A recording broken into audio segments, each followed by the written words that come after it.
Vous savez ce qui m'apporte une immense joie chaque fois que je vous vois tous? Cela semble être l'accomplissement du rêve de Dieu. Au plus profond du cœur du Père, bien avant toute chose, Dieu vous avait à l'esprit. La Bible nous dit que nous étions prédestinés à accomplir ce rêve divin, à être transformés à l'image de Jésus. Donc, quand Dieu a planifié une famille, c'était son rêve principal. Et même, toute la création sert ce dessein. Le deuxième aspect du rêve de Dieu est l'Église. Son désir est pour l'Église. Amen. Vous me demanderez peut-être, comment cela me concerne-t-il, Pasteur Prince? Peut-être que la nuit dernière, vous avez eu un sommeil agité, ou cette semaine qui vient de passer a été remplie d'épreuves. Peut-être avez-vous reçu des nouvelles alarmantes du médecin. Comment tout cela, le rêve de Dieu, va-t-il m'affecter? Eh bien, souvent, le plus grand englobe le plus petit. Comparé à l'éternité, toutes nos nécessités sont relativement mineures. Amen. Lorsque nous saisissons le dessein de Dieu, nous trouvons notre place. Nous reconnaissons où nous nous sommes égarés, là où nous n'avons pas suivi la boussole. Le vrai nord, qui est le plan de Dieu pour nos vies. Aujourd'hui, nous voyons que le monde ne veut plus suivre le schéma de Dieu. Nous voyons le monde abuser de leur corps, faire une mauvaise utilisation des dons que Dieu a donnés. Tous les dons que Dieu nous a accordés, que ce soit nos corps, n'oubliez pas, vous n'en avez qu'un seul. Prenez-en soin, c'est la maison où vous résidez, et c'est la seule que vous avez. Je sais que vous êtes singapourien, je sais que vous pouvez acheter plus d'une maison, je sais que vous pouvez investir, mais là, ce n'est pas comme investir dans l'immobilier. Vous ne pouvez pas investir dans l'immobilier, vous ne pouvez pas vendre une propriété pour en acheter une autre. Vous n'avez qu'une seule propriété, cette maison dans laquelle vous vivez. Dieu vous a donné cette maison, prenez-en bien soin. Amen. Et le diable cherche à la détruire. Le diable cherche à la détruire. Il y a un très beau verset dans la Bible qui dit « Mon corps reposera en sécurité ». Et cela fait référence à Jésus quand il était dans la tombe. Il savait que le Père le ressusciterait.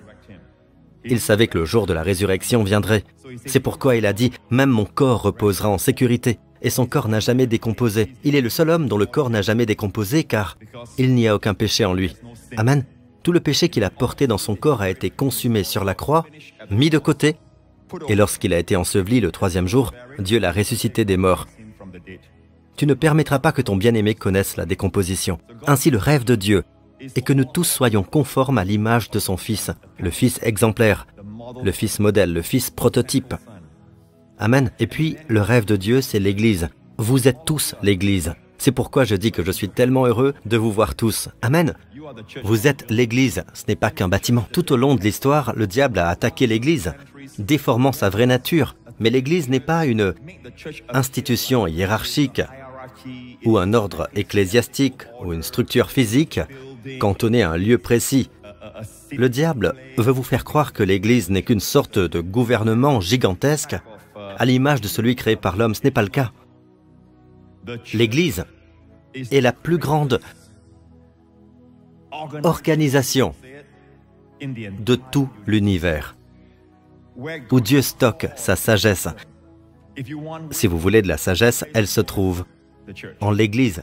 Amen. Si vous voulez l'approvisionnement en santé que le monde ne peut donner, la paix que le monde ne peut donner, comme dit Jésus, cela se trouve dans l'Église, des relations bénies de Dieu, car c'est Dieu qui nous donne ces relations. Dieu créa le premier homme et la première femme et a institué le mariage. C'est Dieu qui a créé le mariage. Amen. Cependant, aujourd'hui, beaucoup abusent des dons de Dieu. Et le mot « abus » est formé en latin de deux parties. « Ab » qui signifie « éloigné d'eux », une dérive, et « us » pour « usage ». Comprenez « mauvais usage », d'accord? Si j'ai besoin de clouer quelque chose dans du bois et que j'utilise ma chaussure au lieu d'un marteau, j'abuse de ma chaussure. Comprenez-vous?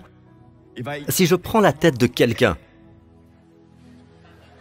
bon, c'est une mauvaise image. Quoi qu'il en soit, c'est de l'abus. D'accord? Une utilisation anormale, dite abus. Il y a donc toutes sortes d'abus. Il y a de l'abus physique. Votre corps n'est pas conçu pour supporter certains de ces médicaments et vous continuez à en ingérer toutes ces substances. Et vous savez que vous êtes accro, mais vous ne cherchez pas d'aide. C'est de l'abus. D'accord? Ensuite, il y a aussi l'abus de votre corps de d'autres manières comme la suralimentation. Amen? Pas d'amen pour celui-là, bien sûr. La suralimentation, d'accord? La surconsommation d'alcool, le fait de rester éveillé trop tard, n'est-ce pas? Ne pas avoir assez de repos. Ce n'est pas utiliser correctement votre corps, c'est de l'abus, une utilisation anormale de votre corps, d'accord?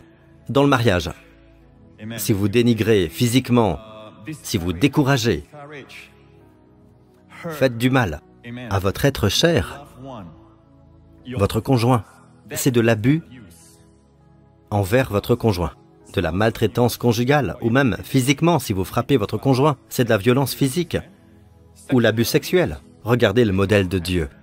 Un homme et une femme. Au commencement, Dieu a créé l'homme et la femme. Et Dieu les a réunis. C'est l'idée de Dieu. Et tout ce que Dieu rêve pour l'homme est plein de gloire. Amen. C'est la plénitude de la joie. Amen. C'est le plaisir le plus intense de tous.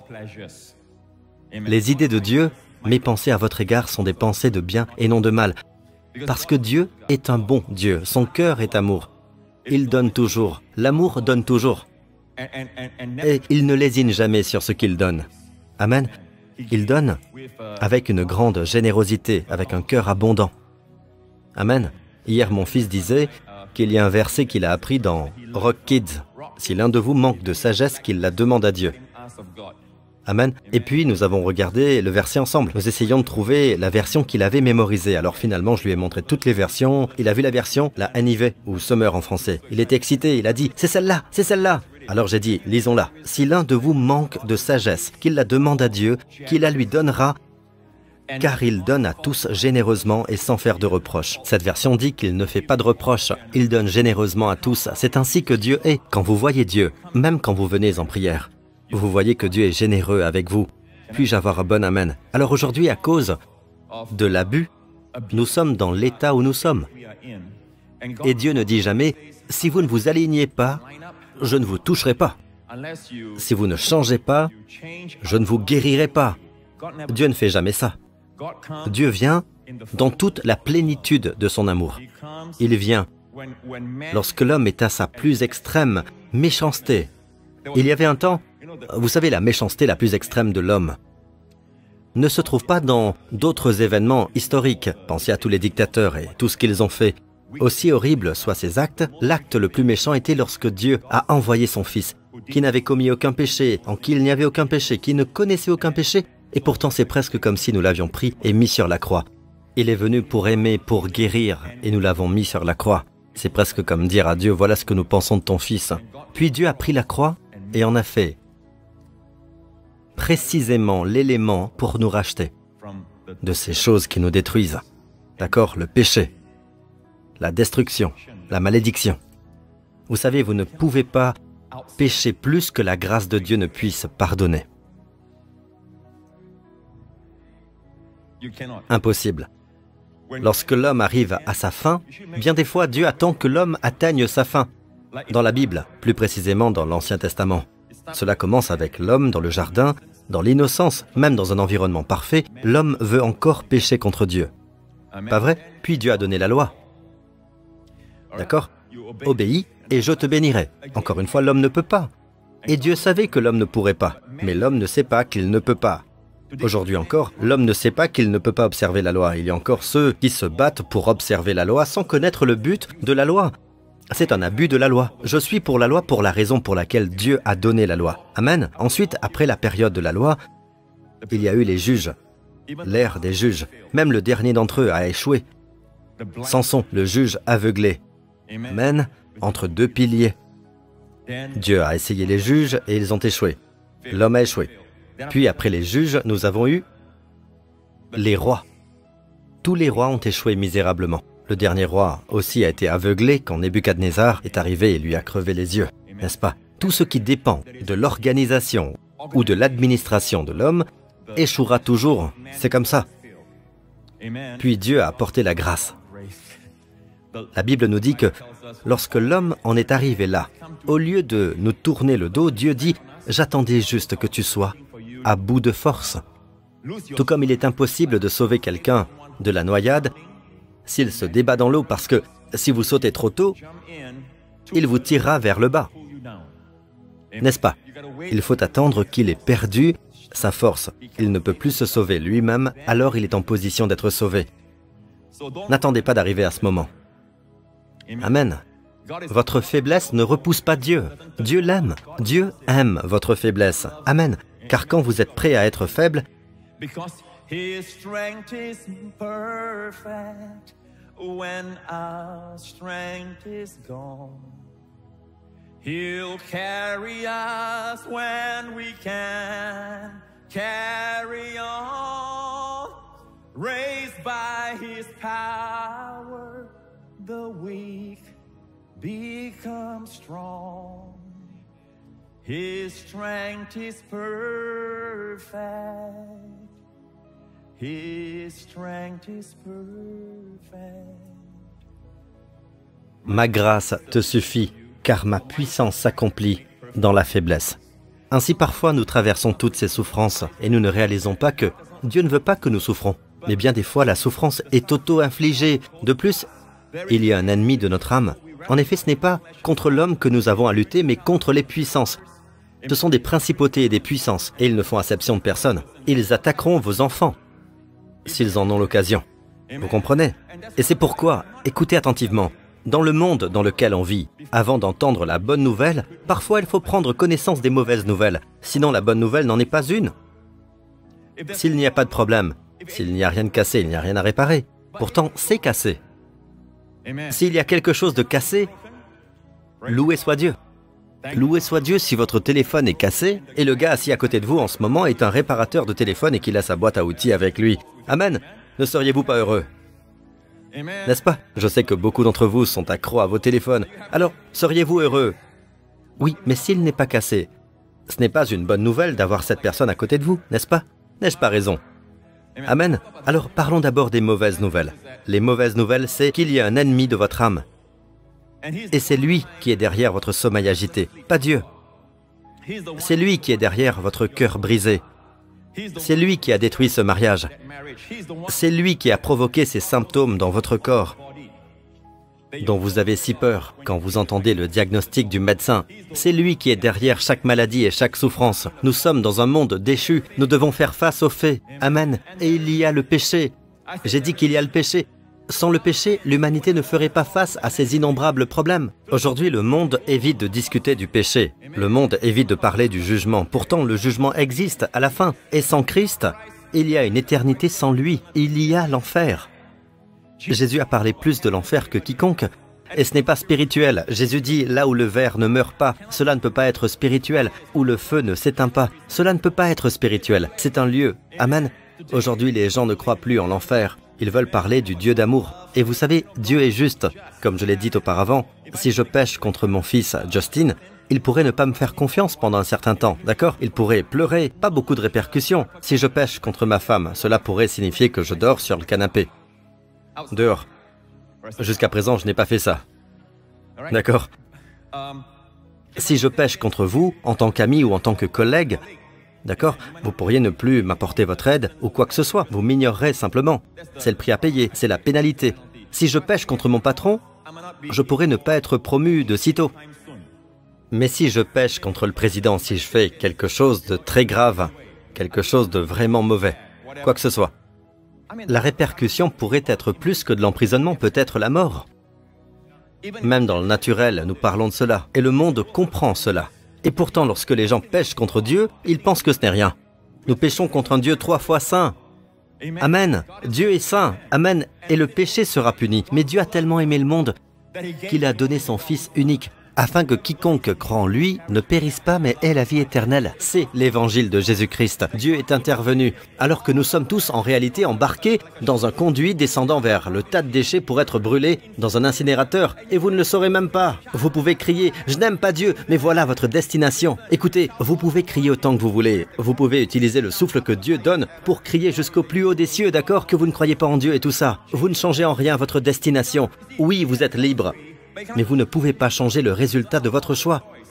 Vous mettez votre doigt dans le feu. Vous ne pouvez pas dire « Je choisis de mettre mon doigt dans le feu, mais je choisis de ne pas être brûlé. » Désolé. La conséquence est établie. Le doigt mis dans le feu brûle. C'est très simple. C'est comme 2 et 2 font 4. Feu égale brûlure. Amen. Alors, vous pouvez crier et tout ça, mais je regarde un monde qui se dit sage devenir fou. Nous avons beaucoup plus d'aide que jamais, les amis. Portez de main. D'accord? Nous avons l'assistance, nous avons des choses pour nous aider à gagner du temps. Et pourtant, nous sommes pressés par le temps. Nous sommes censés être plus heureux maintenant. Nous avons plus de richesses. Beaucoup de pays se développent. Amen. N'est-ce pas? Mais ce n'est pas suffisant. Même notre téléphone précédent ou actuel, ce n'est pas suffisant.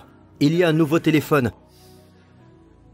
Le téléphone est censé nous aider à gagner du temps. Tous ces appareils sont censés nous aider à gagner du temps. Comme la machine à laver nous aide à gagner du temps, elle lave les vêtements pour nous. Et c'est pratique, ça nous permet d'économiser de l'énergie et des efforts et obtenir ainsi du temps pour d'autres choses. Mais nous n'avons pas le temps pour la famille. Nous nous asseyons à la même table, 4, 5, 6, 7 d'entre nous. Et puis nous sommes tous en train de regarder autre chose. Des choses qui ne peuvent pas nous aimer. Des choses qui ne peuvent rien nous donner en retour. Amen. Un homme, Archibald Hart, un professeur chrétien, parlait d'un symptôme médical appelé l'anédonie. Anédonie, dérivé du mot hédonisme, qui est la poursuite du plaisir. An signifie neutraliser. Cela signifie qu'il n'y a plus de plaisir. Nous sommes une société qui ne comprend plus ce qu'est le plaisir. Nous avons tellement de plaisir que le plaisir n'est plus un plaisir. Nous sommes devenus blasés. Alors, lorsque Dieu nous dit ces voix, c'est pour augmenter votre plaisir. C'est pour compléter votre joie. Je vous ai dit cela afin que ma joie demeure en vous, nous dit le Seigneur, et que votre joie soit complète. Dieu n'est pas un tueur de joie, il est un donneur de joie. Avez-vous remarqué quand le diable prend possession de quelqu'un, dans son esprit et tout ça, qu'il devienne déprimé? Avez-vous remarqué qu'il n'y a pas de joie? C'est ce que le diable produit. Il produit la dépression et ensuite il vous dit « Tiens, prends cet antidépresseur, ça t'aidera. » Et très vite vous êtes accro à cela. Vous essayez d'arrêter les antidépresseurs, vous plongez dans une dépression encore pire. Et quelle est la réponse? Un autre type de médicament pour neutraliser l'effet du premier médicament, pas vrai? Et vous êtes maintenant un toxicomane, n'est-ce pas? Pasteur, où allons-nous avec ça? Les bonnes nouvelles arrivent. Et récemment, j'ai lu à Singapour que plus de jeunes se suicident. Ils ont plus de vêtements, plus de chaussures,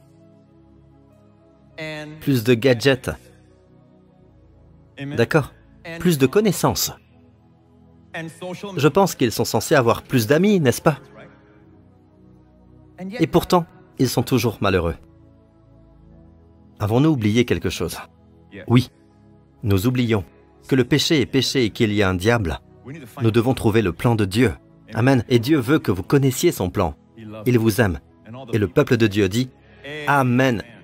Maintenant que nous sommes sauvés, d'accord, je parle aux personnes qui ont mis leur confiance en Christ. Christ est mort pour nos péchés et est ressuscité d'entre les morts sans nos péchés. Il les a tous effacés efficacement par son sang. Amen. Quand il est ressuscité des morts, à partir de ce moment-là, votre identité est maintenant en lui. C'est ainsi que Romains 5 nous dit, étant donc justifiés par la foi, nous avons la paix avec Dieu sans avoir à la rechercher par notre Seigneur Jésus-Christ, qui, par la foi, nous a aussi fait avoir accès à cette grâce dans laquelle nous demeurons fermes. Les amis, une fois que vous êtes justifiés par la foi, vous avez accès à cette grâce. C'est comme si je parlais à cette génération. Vous devez avoir accès à tout. Amen. Vous entrez dans un bâtiment, vous devez avoir accès à ce bâtiment. Vous devez connaître le mot de passe, le code secret, tel ou tel code. Tout. Votre distributeur de billets, vous devez y avoir accès. Pour avoir accès à votre distributeur, vous devez avoir votre code PIN, n'est-ce pas? Eh bien, maintenant que nous sommes justifiés par la foi en Dieu, nous avons accès à cet endroit, appelé faveur, grâce. Et c'est dans cette grâce que nous nous trouvons. Où que vous alliez, c'est un lieu de grâce. Je veux que vous sachiez que vous n'êtes pas comme les gens du monde. Vous êtes dans le monde, mais vous n'êtes pas du monde. C'est pourquoi les choses du monde ne devraient pas vous affecter. Elles ne devraient pas vous atteindre. Mais nous savons que les chrétiens sont aussi connus pour leur divorce et leur dépression. Et pour être des drogués et des choses comme ça. Cela ne devrait pas être le cas, mais Dieu veut que vous soyez libérés. Et si donc le Fils vous libère, vous serez réellement libre. Amen. Nous ne voulons pas rejoindre les rangs des gens, d'accord, qui justifient leur péché. qui nie Dieu, en se faisant passer pour Dieu, en disant « j'en sais plus que Dieu ». Comment Dieu peut faire cela? Comment il peut permettre cela? Vous voulez juger le Dieu Tout-Puissant avec votre cerveau limité. C'est faux. Nous avons tout pris à l'envers. D'accord? Dieu est un juge. Comparé à lui, vous ne tiendrez pas longtemps, d'accord? Il vous survivra. Je peux vous le dire. Amen. Donc, nous a aussi fait avoir accès à cette grâce. Alors maintenant, nous a aussi fait avoir accès à cette faveur. La grâce peut être une faveur. C'est la faveur, cette place de faveur auprès de Dieu. La faveur, le terrain. Et nous nous glorifions dans l'espérance de la gloire de Dieu. Cela signifie que l'espoir est toujours futur. L'espoir est une attente positive d'un bien. En fait, Vine définit l'espoir. Le mot grec pour espoir est... Pensez à Elvis, ok? Et vous comprendrez. Vous pouvez le mémoriser. Elpis. Dites Elpis. Donc, pas Elvis, Elpis. Alors ne parlez pas d'Elvis. Au lieu de V, c'est P, d'accord? Elpis. Elpis est une attente positive du bien. Vine, un érudit grec, dit que Elpis est une attente favorable et confiante. Il dit aussi que c'est l'attente heureuse du bien. En fait, l'expression la plus couramment utilisée est l'attente heureuse du bien. C'est l'espérance. Amen. Et la Bible dit « nous nous glorifions ». Littéralement, cette parole signifie « nous nous glorifions de l'attente positive d'un bien dans notre avenir ». Et ce bien, c'est la gloire de Dieu manifestée dans notre vie. Amen. Dans notre personne. Car le péché est défini comme un manquement à la gloire de Dieu. Nous y revenons. Et la gloire se manifestera dans votre mariage. Elle se manifestera dans votre corps, dans vos relations, dans tout ce que vous toucherez, penserez, direz et ferez. Amen. Louons Dieu. Le verset suivant dit « Non seulement nous sommes fiers, ou nous nous glorifions dans l'anticipation de la gloire de Dieu, et non seulement en cela, mais nous nous glorifions même dans les afflictions. » Certaines traductions parlent de tribulation, souffrance. C'est un peu étrange. C'est comme si, en y réfléchissant, on se disait « Waouh, nous nous glorifions de nos souffrances. La souffrance ne vient pas de Dieu. » Regardez le plan original de Dieu dans le Jardin d'Éden. Personne ne souffrait, tout était là en abondance, n'est-ce pas? La souffrance est venue à cause du péché. Mais c'est juste pour vous dire que lorsque la souffrance est arrivée, Dieu doit s'occuper du monde tel qu'il est, grâce à ce que Jésus a fait sur la croix. La souffrance va maintenant produire quelque chose en vous, si vous connaissez le plan de Dieu. Donc, quelle que soit la souffrance, amen, il n'est pas dit que vous resterez dans cette souffrance. Il est dit que la souffrance, mais nous nous glorifions même dans les afflictions, sachant que l'affliction produit la patience.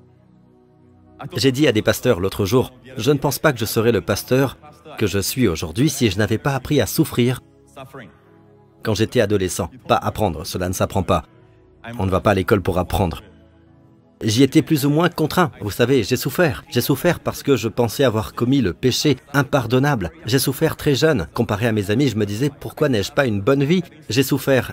J'ai eu des nuits blanches. J'ai souffert parce que j'avais l'impression que des démons me parlaient la nuit, opprimant mon sommeil. J'ai souffert en pensant que j'avais perdu mon salut. J'ai souffert de toutes ces choses à un jeune âge, 18, 19 ans, vous savez. Quand j'y repense, cela a créé quelque chose en moi, de la patience, à tel point que les autres souffrances, et j'ai souffert que les gens disent du mal de moi. Même en tant que pasteur, j'ai souffert. C'est vrai. Lorsque des gens ont dit des choses mensongères à mon sujet, j'ai envie de me défendre et le Seigneur me dit non, souffre comme David, parce que je veux que tu saches que tu ne peux pas te défendre. Mais maintenant, quand je regarde en arrière, ce que les gens disent n'a pas d'importance. C'est comme s'il y avait quelque chose en moi qui a réussi à dépasser cela. Maintenant, si on me dit que j'ai des jambes de poulet, ça glisse sur moi comme de l'eau sur le dos d'un canard. C'est comme un petit commentaire. D'accord? Oh, qui a dit ça? Ah, cette personne l'a dit. D'accord, très bien. Amen. Ce n'est rien de plus, vous voyez.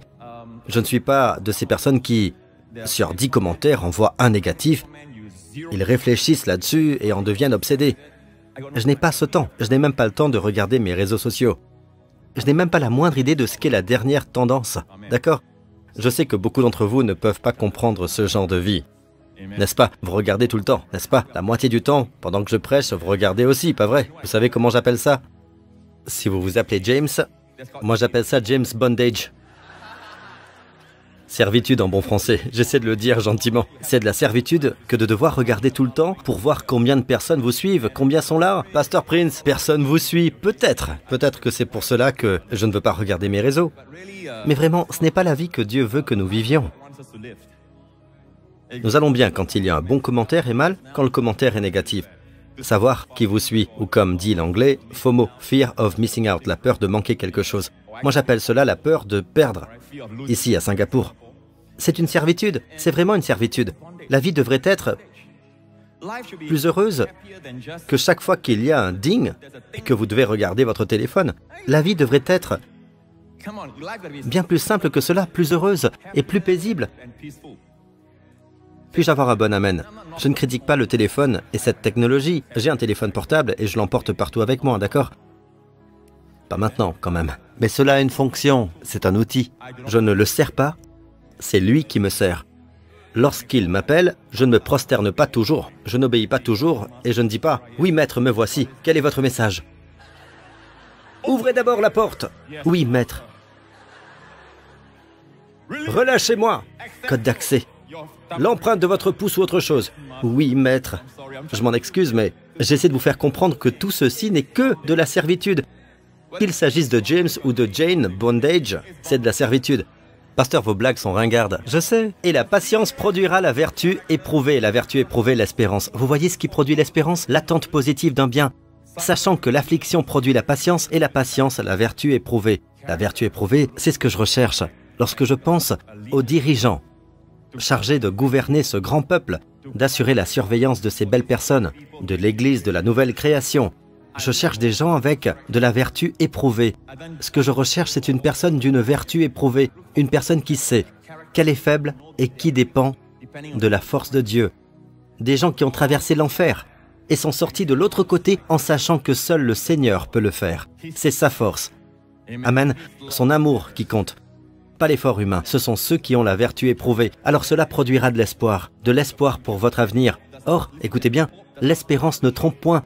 Si vous avez de l'espoir, vous ne vous trompez pas, pas besoin d'avoir honte. Aujourd'hui, le monde dit quoi? Puis-je vous dire quelque chose? C'est votre pasteur qui vous parle. N'augmentez pas votre désespoir. Il est déjà là. Ne l'augmentez pas davantage. Vous n'avez pas besoin d'aide pour augmenter votre désespoir. Chaque fois que vous regardez les nouvelles, il s'accroît. Chaque fois que vous entendez quelqu'un dire quelque chose, il est soulevé. Le monde est négatif par défaut. C'est comme ça. Vous le savez bien, les actualités ne sont jamais de bonnes nouvelles. Aujourd'hui, 3 500 000 et 345 avions ont atterri en toute sécurité. Ce qui est vrai. Ce n'est peut-être pas 3 millions, mais j'arrondis les chiffres quelque part dans ma tête.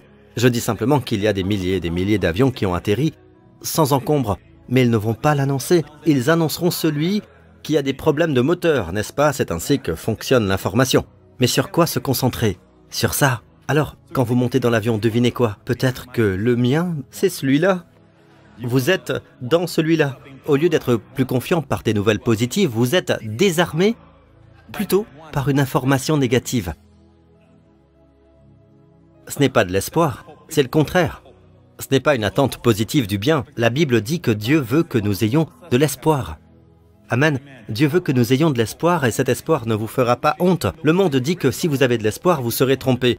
Si vous élevez votre espoir, vous serez trompé. Pour une fois, quand nous étions plus jeunes, sans le Christ, oui, nous avons nourri nos espoirs. Par nature, les jeunes gens très optimistes, vous voyez ce que je veux dire? Ils s'attendent à de bonnes choses. Ils pensent qu'ils peuvent être présidents. Ils peuvent être médecins. Ils pensent qu'ils peuvent devenir astronautes. Vous voyez, ils ont de l'espoir. Mais sans le Christ, l'espoir n'a aucun pouvoir. Amen. La raison pour laquelle vous pouvez croire au bien dans votre avenir, avoir une attente confiante du bien, une attente heureuse du bien dans votre avenir, c'est parce que sur la croix, Jésus a porté tous vos péchés et a annulé tous les effets de ces péchés et les habitudes de ces péchés. Il n'y a rien de mauvais qui reviendra vous hanter. Les récoltes de vos péchés ont toutes été récoltées en la croix, si je puis dire. Et cette moisson a été récoltée. Amen.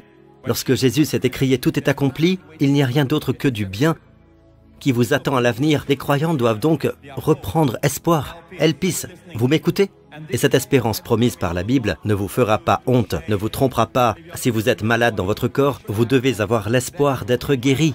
Si vous souffrez d'une dépendance, vous devez avoir l'espoir d'en sortir et de vous en sortir. Vous en serez libéré beaucoup mieux, beaucoup plus libre, beaucoup plus fort que jamais. Amen. Si vous avancez en âge, vous devez avoir l'espoir qu'il y a des gens qui sont jeunes et forts. Vous vous sentirez plus fort et plus jeune que lorsque vous aviez la moitié de votre âge. Quand vous aviez la moitié de votre âge, amen, vous étiez plus faible, vous étiez toujours fatigué. Vous serez plus fort qu'à cet âge. Il faut avoir de l'espoir. Alors quand vous entendez les gens parler d'espoir, ne vous mettez pas en colère. Vous savez, il ne fait que peindre des images pour que les gens aient de l'espoir. Amen. Et vous voyez, je vous ai dit qu'il y a beaucoup d'évangélistes du désespoir. Nous n'en avons plus besoin. Amen. Nous avons besoin de gens qui donnent de l'espoir et la Bible prêche l'espoir. Amen. Si vous lisez la Bible, elle vous donne de l'espoir. La Bible dit que par les Écritures, nous possédions l'espérance et la consolation.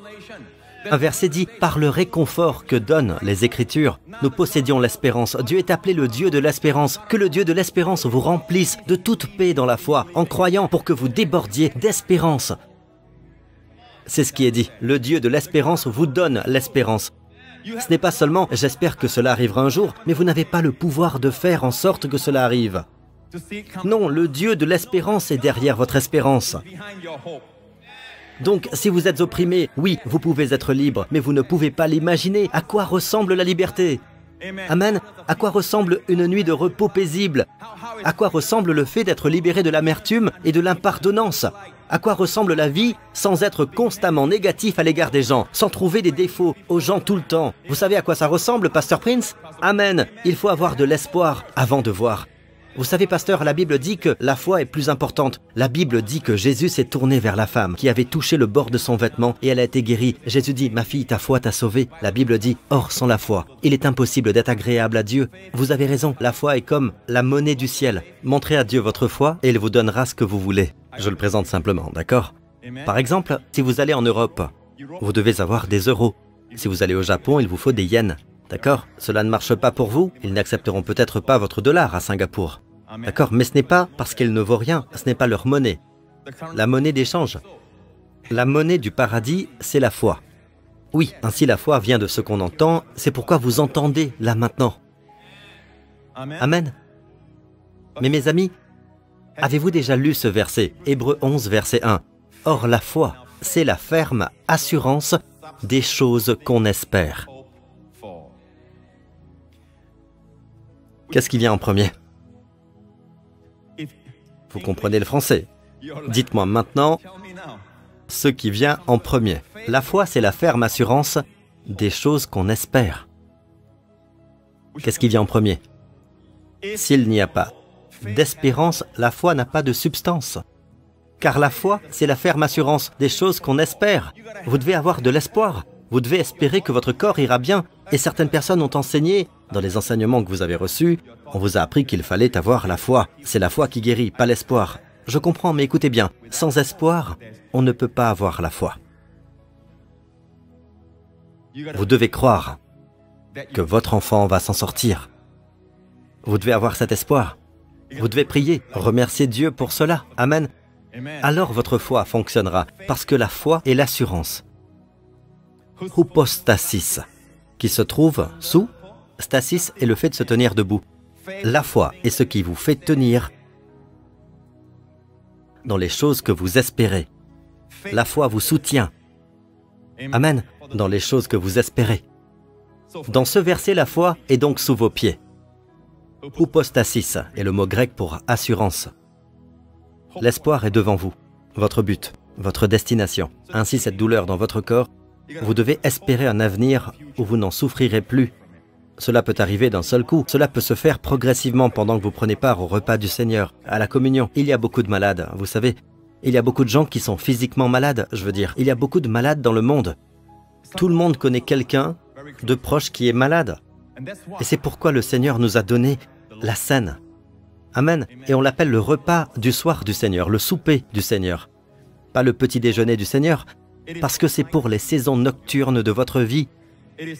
La Bible dit que la Pâque a été instituée, d'accord, entre deux soirs.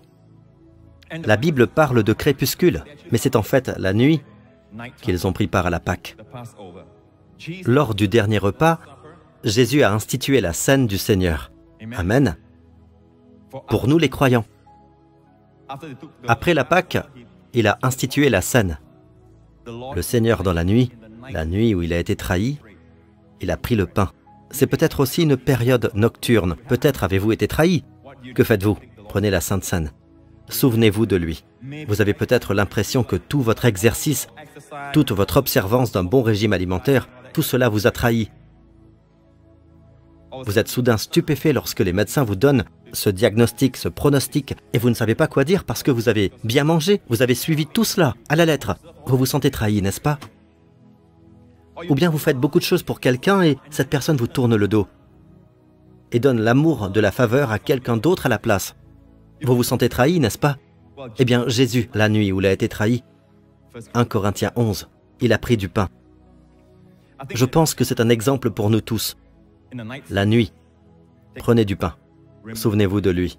Et d'ailleurs, le pain n'est pas seulement pour la guérison physique. Le corps brisé de Jésus est aussi pour votre libération de l'oppression, de votre intelligence. Votre intelligence, vos pensées, vous êtes plein de soucis, d'anxiété.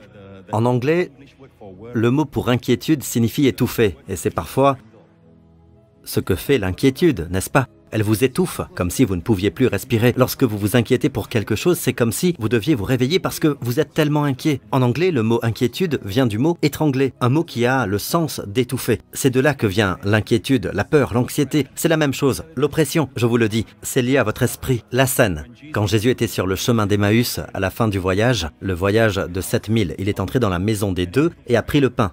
L'invité est devenu l'hôte. Et quand il a pris le pain, la Bible dit qu'il a rompu le pain. Leurs yeux se sont ouverts. Leur esprit a commencé à comprendre. La compréhension est revenue. Et il y a un autre verset où il est apparu dans la chambre haute. Il leur a ouvert l'esprit. La scène est donc destinée à ouvrir votre intelligence à la sagesse de Dieu. Amen. Souvent, quand quelqu'un est opprimé ou déprimé, on a beaucoup de mal à lui parler.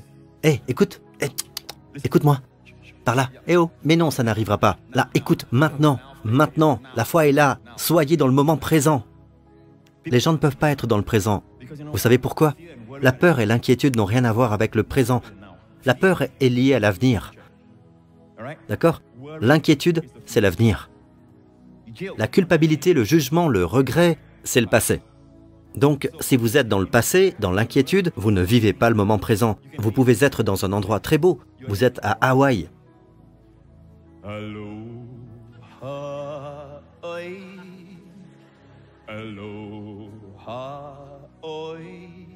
Et il danse devant vous, chantant « Oi, oi, oi ». Tant de fois, et vous êtes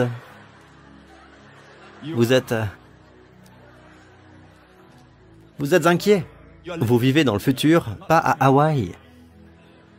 Je vous donne un exemple de gens qui ne vivent pas dans le présent. La Bible dit « Or la foi, c'est au présent ». La foi se conjugue au présent.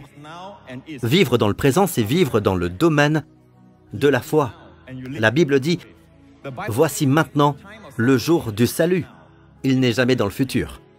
Amen. Le temps du salut. Le mot salut est soterias, ce qui signifie aussi guérison, plénitude, délivrance. C'est maintenant. Si vous vivez dans le présent, la Bible dit « Dieu est pour nous un refuge ».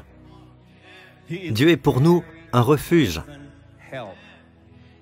Un refuge au moment où nous en avons besoin. Amen. C'est donc notre esprit qui est attaqué. Nous sommes attaqués comme... C'est fou. Oui, les gens ne peuvent pas se concentrer à cause, et surtout aujourd'hui, à cause du téléphone et des médias sociaux. Et la culture dans laquelle nous vivons est pleine de distractions. Nous avons tellement peur de manquer quelque chose que nous voulons avoir toutes les informations possibles. Mais cette connaissance ne vous rappelle-t-elle pas l'arbre de la connaissance du bien et du mal? L'arbre dont Dieu ne voulait pas que l'homme mange n'est pas seulement un arbre du mal, c'est l'arbre de la connaissance du bien. Oui, du bien et du mal. D'accord? Dieu veut que l'homme vive de l'arbre de vie. Amen. En sachant cela, qu'est-ce que cela a apporté à votre mariage? Qu'est-ce que cela a apporté à votre santé? Qu'est-ce que cela a apporté à votre tranquillité d'esprit? Qu'est-ce que cela a fait pour vous sur le plan financier? Qu'est-ce que cela a fait pour vous dans votre marche avec Dieu? Amen. Dans la jouissance de la vie du royaume. Amen. Dont Dieu veut que vous jouissiez. La vie abondante que Jésus est venu vous donner. Qu'est-ce que cela a fait pour vous? Vous gaspillez votre temps. Vous feriez mieux de faire autre chose. C'est ce que dit Ésaïe. Et c'est tellement pertinent pour notre époque. Il dit, pourquoi travaillez-vous pour ce qui ne rassasie pas? Pourquoi passons-nous tant de temps? D'accord? Je ne dis pas que vous devriez jeter votre téléphone ou abandonner ces objets. Je n'ai pas dit ça. Je dis qu'il faut le contrôler. Ne laissez pas ces choses vous contrôler. C'est comme s'il y avait une chaîne invisible. Et le mieux, c'est que dans l'Église, aujourd'hui, personne ne sait que vous lisez la Bible sur votre téléphone ou si vous surfez sur votre téléphone.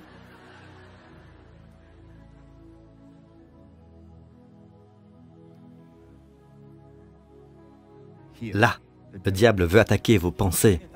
Vous pensez que vous avez ces pensées, ce n'est pas le cas. Lorsque j'ai souffert de ces choses, dont j'ai souffert quand j'avais 18 ou 19 ans, vous savez, je n'ai pas eu ces pensées. Quel était votre problème, pasteur? Des pensées blasphématoires. J'étais si sincère, je voulais être si proche de Dieu et tout d'un coup, bang! Des pensées blasphématoires me venaient à l'esprit. Et je pensais que cela venait de moi. Je ne savais pas que cela venait de l'extérieur. Je ne savais pas que le diable pouvait vous donner des pensées.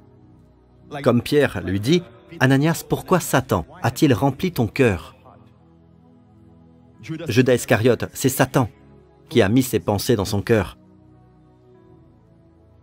De la même manière, comment Dieu vous parle-t-il?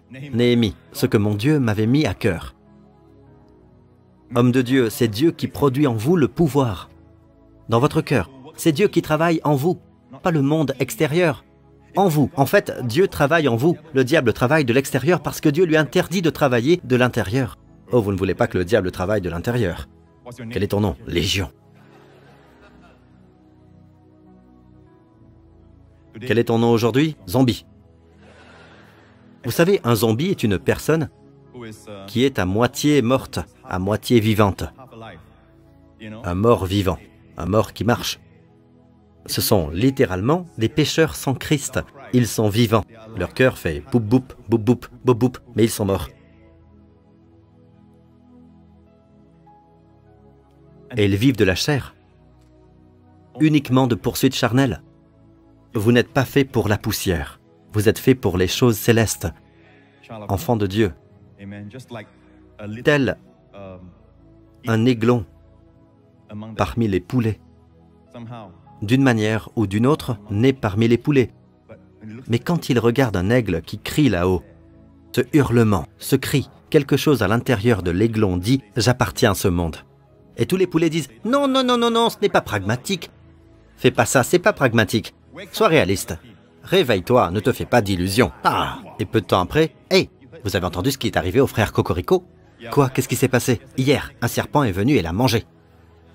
Oh, mais l'autre jour, j'ai vu un aigle avec un serpent dans la bouche. Il a volé très haut, puis il a laissé tomber le serpent entre les rochers, puis je l'ai vu redescendre et manger le serpent.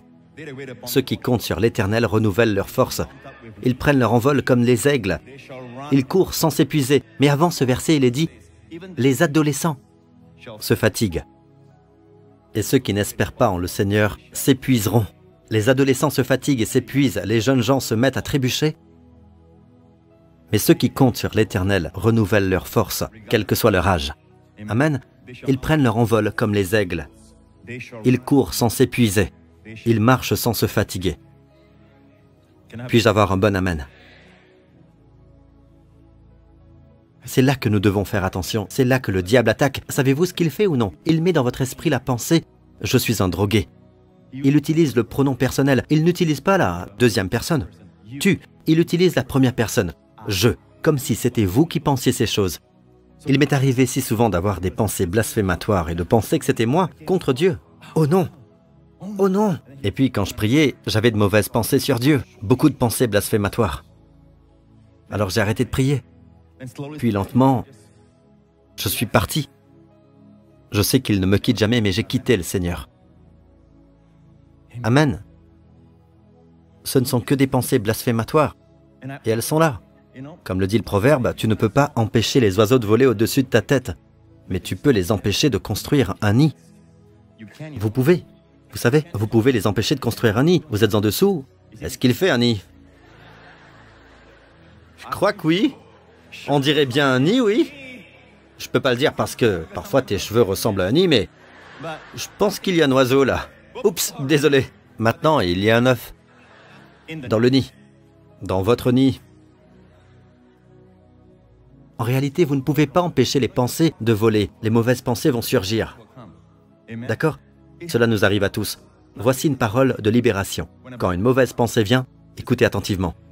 Quand une mauvaise pensée vient, une pensée blasphématoire vient, c'est un oiseau qui vole, c'est tout. Elle ne vous définit pas. Oui, y compris la mauvaise pensée que vous avez eue à mon égard quand je suis sorti tout à l'heure. Ça ne vient pas de vous. Vous m'aimez. Et je vous aime. Amen.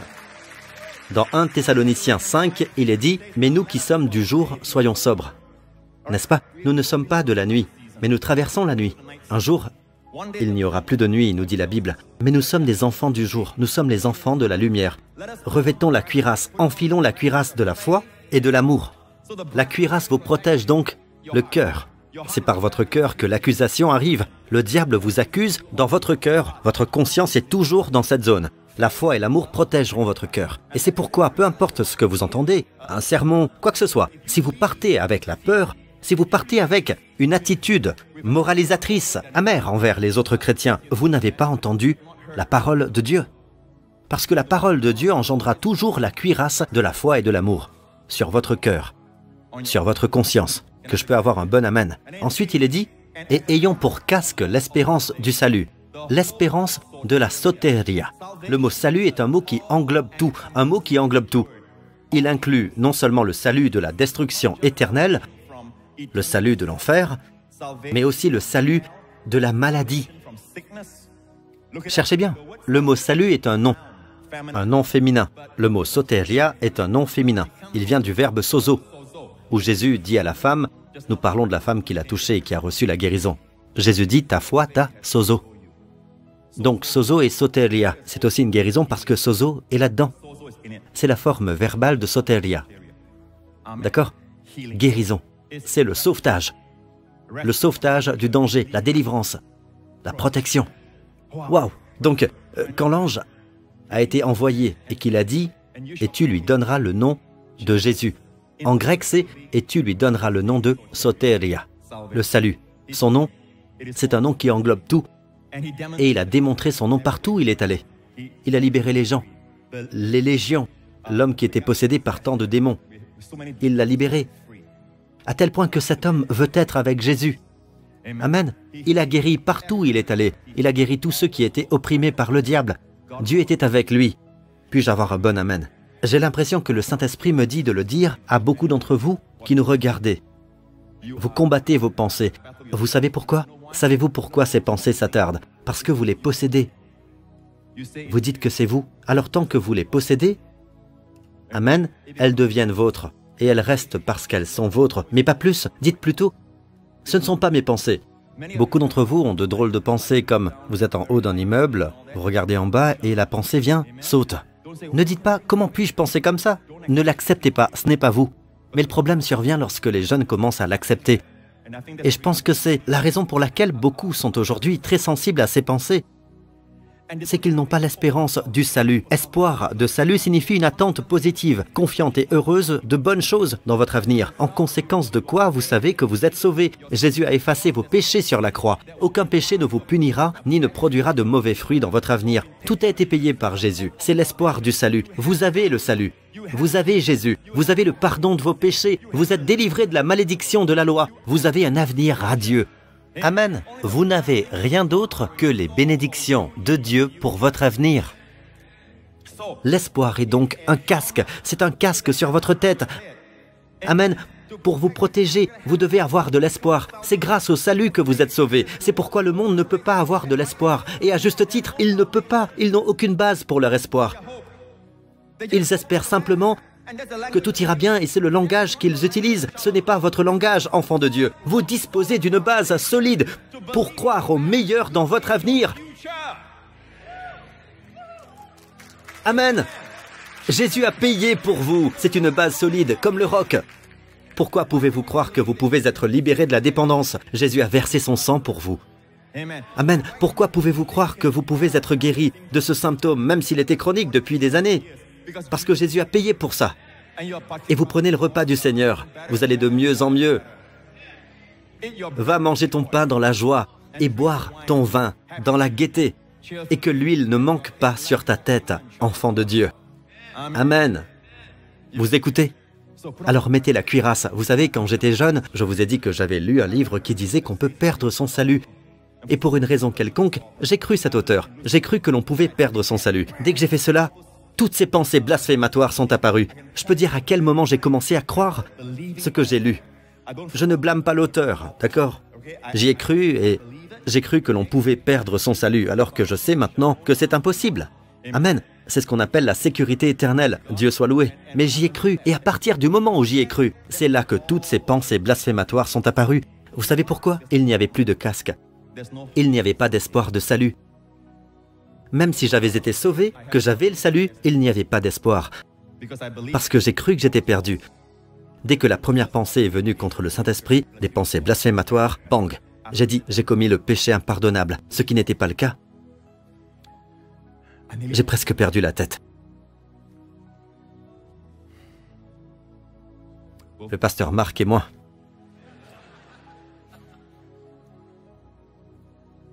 Le casque, la cuirasse est si importante pour protéger votre cœur d'une mauvaise conscience, d'une accusation. Dites, je suis la justice de Dieu en Christ. Amen. Et le casque, il doit être là parce que quand le diable dit « Non, tu vas mourir », tu sais pourquoi tu vas mourir? Parce que tes parents sont morts. Ton père est mort de cette maladie. Ton père avait cette maladie. Donc ton père l'a eu. Tu l'auras. C'est comme ça que fonctionne la science, les choses naturelles. Maintenant, les poules parlent, n'est-ce pas? Mais vous êtes des aiglons. Et vous avez des ailes qui poussent. Amen. Vous appartenez au ciel, pas à la poussière, pas à la saleté. Vous appartenez aux cieux, enfants de Dieu. Écoutez, si vous entendez ce genre de pensée, même si elle est sincère et tout ça, dans votre esprit, rejetez-la au nom de Jésus. N'acceptez pas le jugement naturel de l'homme, de peur qu'il ne te livre au juge. Croyez-vous cette parole plus que la parole de votre Père? Alors vous dites, oui, je suis comme mon Père. Dites à la personne, et je finirai comme mon Père. La question est de savoir lequel, le Père céleste ou le Père terrestre. Amen. Parce que quand je naîtrai de nouveau, j'aurai un tout nouvel ADN. Amen. Amen. Cela veut dire, les choses anciennes sont passées, toutes choses sont devenues nouvelles. Amen. C'est la déclaration de notre Église, la New Creation Church. Par conséquent, si quelqu'un est en Christ, il est une nouvelle création. Les choses anciennes sont passées, toutes choses sont devenues nouvelles. Deuxièmement, je vais conclure.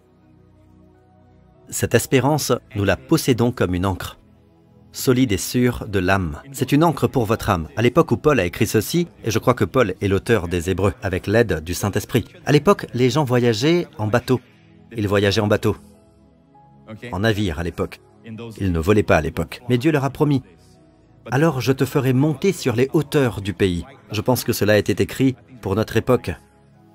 Amen. Mais à l'époque, ils allaient en bateau. Ils vont sur des navires. Amen.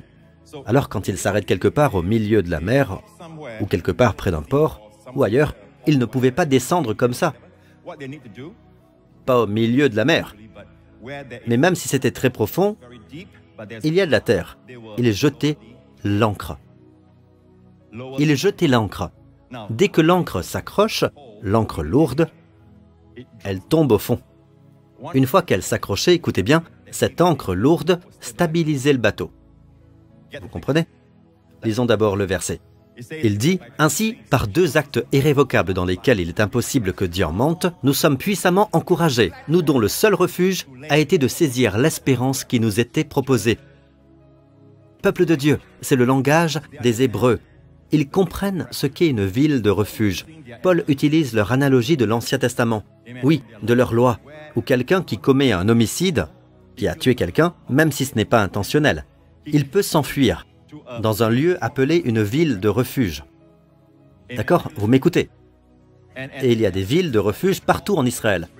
Mais il doit s'y réfugier avant que le vengeur du sang, le frère de cette personne, son cousin ou qui que ce soit, qui veut venger son frère mort, ne le retrouve. S'il le trouve avant qu'il n'atteigne la ville, il peut le tuer. Il peut le tuer légitimement. C'est une image des pécheurs, et voici le vengeur du sang. Amen. Et il est après vous parce qu'il a le droit de vous détruire parce que vous avez péché. En effet, le salaire du péché, c'est la mort. Alors il vous poursuit, mais Jésus est venu comme une ville de refuge. Amen. Et quand vous entrez dans la ville de refuge, écoutez bien, votre identité n'est plus celle d'un pécheur. Parce qu'une ville de refuge est habitée par des prêtres. Et les prêtres, ils mangent ce qu'il y a de mieux. Ils boivent ce qu'il y a de mieux. Ils doivent être dans les meilleures conditions parce qu'ils s'approchent de Dieu pour offrir les sacrifices du peuple. Les prêtres, je dis bien les prêtres, ne sont jamais négligés. Les prêtres, je dis jamais négligés d'une manière générale. Dans la Bible, l'Ancien Testament, il y a eu un temps, même Néhémie le savait, où ils étaient négligés. Je dis que le plan de Dieu pour eux est de ne jamais être négligés. La ville est donc un refuge, un lieu d'abondance. Le pécheur vit donc comme s'il était un élu, comme s'il était proche de Dieu. Les prêtres sont proches de Dieu.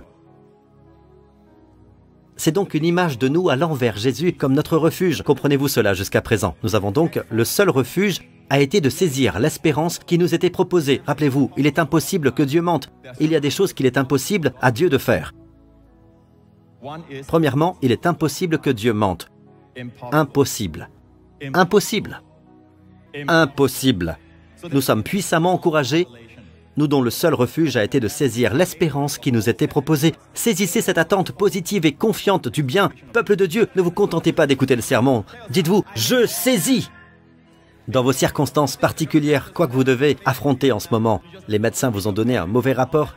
Éloignez-vous de ça. Au lieu d'envisager un avenir sombre, je l'ai dit à mon ami Samuel Smadja, je l'ai dit à mon ami qui avait un cancer de la vessie, une forme très rare de cancer de la vessie, où le médecin dit que même avec un traitement, il n'y a que 20% de chances de survie. Il m'a dit qu'il avait commencé à communier plusieurs fois. Plusieurs fois, a-t-il dit. En fait, je lui ai parlé au téléphone l'autre jour. Il m'a dit, je n'ai jamais autant communié que ce mois-ci, quand la maladie a été diagnostiquée. Même avec un traitement, le taux de guérison n'est que de 20%. Lorsque j'étais en Israël avec les pasteurs en mars dernier, je l'ai regardé et je lui ai parlé. Je n'avais jamais vu mon bon ami si abattu, si déprimé, vous voyez. Alors que nous prions pour lui, j'avais à l'esprit ce verset d'Ésaïe 54. À cause d'Ésaïe 53, de ce que Jésus a fait sur la croix, Ésaïe 54 dit « Ne retiens rien. Allez, allonge tes cordages, parce qu'ils vivent dans des tentes. Agrandis l'espace de ta tente. Amen. En effet, tu déborderas à droite et à gauche. Vous aurez beaucoup d'enfants. C'est une grande bénédiction pour eux de nos jours d'avoir beaucoup d'enfants. Amen. Allonge tes cordages. Prépare-toi au succès. Prépare-toi à la guérison. Préparez-vous à une vie saine. Amen. J'ai donc dit, je vois cela, mon ami, et je vois ton avenir. Pour l'instant, tu ne prépares pas ton avenir. Tout ce que tu vois, c'est l'obscurité. Mon ami, ne fais pas ça. Commence à te voir partir en Amérique. Commence à te voir en vacances là-bas. Commence à te voir en train de t'amuser. Parce qu'il a des proches, il a des parents et des amis en Amérique. J'ai commencé à dire, commence à planifier. Tu ne prévois rien, n'est-ce pas? Il m'a répondu non. Commence à planifier. Amen. Planifie pour une personne qui réussit, qui est en bonne santé, qui est forte et qui va dans tous ces endroits. Et quand nous avons parlé l'autre jour, il se souvenait encore de ce que j'avais dit. Qu'est-ce que je faisais? Je lui donnais de l'espoir. Certains diront que lorsqu'ils m'entendent parler ainsi, les poulets se rassembleront et diront « Vous ne devriez pas lui donner de l'espoir. » Je suis désolé, je ne m'adressais pas à vous. C'était un aigle qui parlait à un aigle. Un aigle est blessé. Je dis simplement à cet aigle, Amen, je connais mon Père. Aujourd'hui, il est complètement guéri. Complètement guéri. Complètement bien.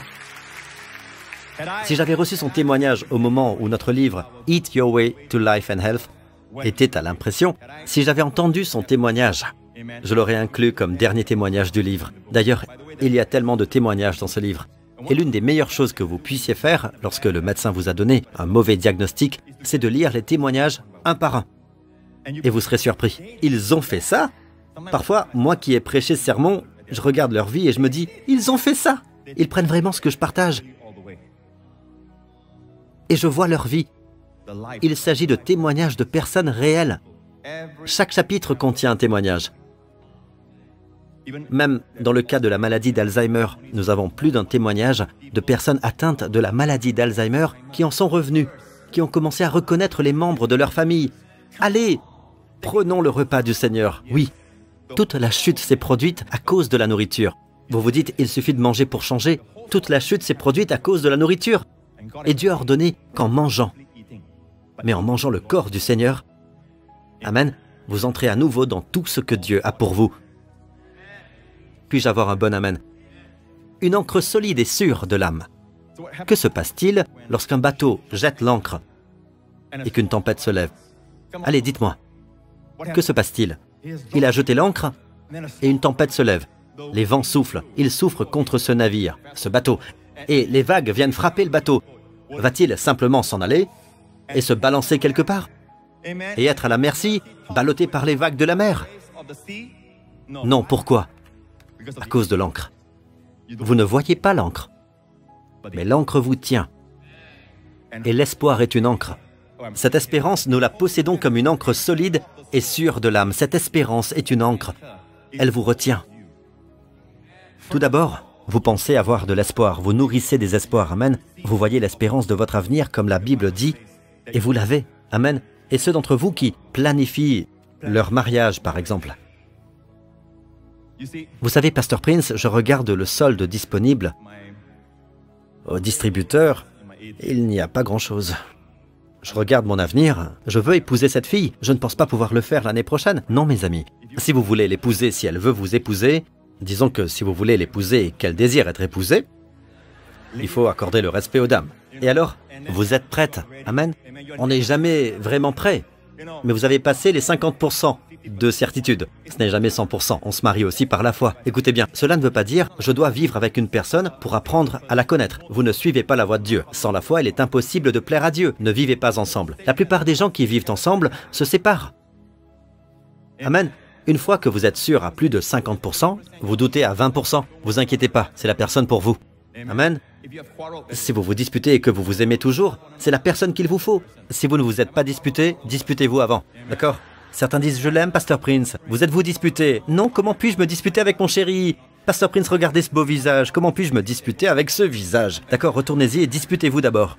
Puis revenez me parler, d'accord? Si vous vous disputiez, voulez-vous toujours vous marier? Écoutez, quel est le problème? L'argent, c'est le problème numéro 1 aujourd'hui. Je veux dire, dans cette nation de Singapour ainsi que dans toutes les nations du monde qui écoutent ce sermon, l'un des plus grands problèmes, surtout pour les jeunes, c'est l'argent. Ils veulent faire leur carrière et tout, et parce qu'ils s'efforcent encore et encore, ils font des compromis, le péché entre en jeu, et souvent, ils se séparent. Ils ont ouvert leur cadeau de Noël trop tôt, l'excitation a disparu, ils ne veulent pas se marier. Voici donc ce qu'il faut savoir. Dieu a ordonné le mariage. Ce que vous faites, c'est que vous avez de l'espoir. L'argent n'est pas là, vous ne le voyez pas dans le distributeur, d'accord? L'argent n'est pas là, mais vous prenez un rendez-vous avec la foi. Montrez à Dieu votre foi, fixez-la, ayez de l'espoir. Amen, même pour un mariage glorieux. Amen, fixez la date, convenez au nom de Jésus que c'est la date. Nous allons nous marier à cette date. Montrez à Dieu votre foi, Dieu vous montrera l'argent. Il vous donnera la provision. Et à maintes reprises, nous avons vu cela se produire dans notre Église. Cela commence par l'espoir, puis la foi. Amen, et Dieu pourvoira. Si vous attendez de l'avoir, ce n'est pas de la foi. On se marie par la foi, mes amis. Puis-je avoir un bon amen? Tout dans la vie se fait par la foi. Si vous êtes malade dans votre corps, commencez à planifier. Pensez à votre guérison. Voyez-vous en bonne santé. Louez le nom de Jésus. Amen. Je vous dis simplement que cette ancre de l'âme vous stabilisera. Je n'ai pas dit que vous ne serez pas touché si vous avez de l'espoir. En fait, la raison d'être de